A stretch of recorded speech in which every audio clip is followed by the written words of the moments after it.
Have you ever wondered why it's hot but is cold? Well, let me explain it to you, because I was wondering this myself. And as a kid, we always question these kind of things. But then, when we have the knowledge to actually explain it to ourselves as adults, we don't question it anymore, so we never get the answer. And I feel like that's such a huge mistake, which we all make often. It's super simple and fascinating at the same time, so let me explain it to you. And the whole answer is in the shape that your mouth makes that then lets the air out. Because when you're doing the hot, you're actually making your mouth wide. And because of that, the air that flows through there actually goes directly from your lungs and is very slow. This air is at a temperature of 37 degrees Celsius or 98.6 Fahrenheit, and because you give it such a wide space to go through, it actually goes out very slow, and so it doesn't interfere much with the cold air that is around it. And as you might notice, when you're trying to actually heat up something,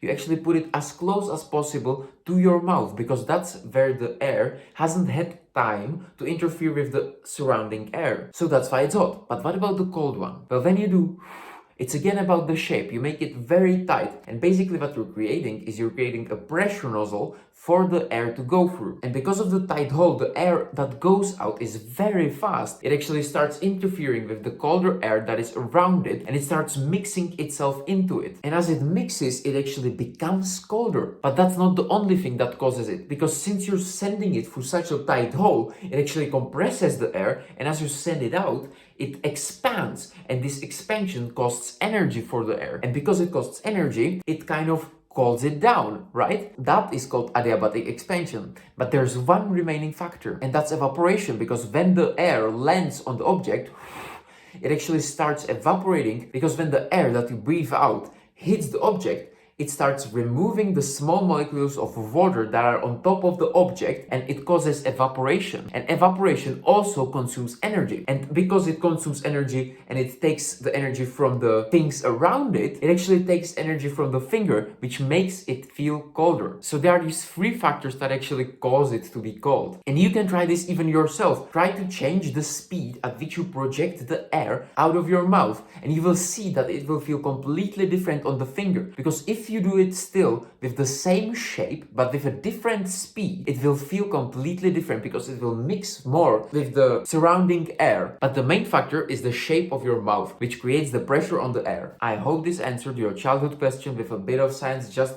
as well as it did for me, which is completely amazing. And Innovitech, until next time.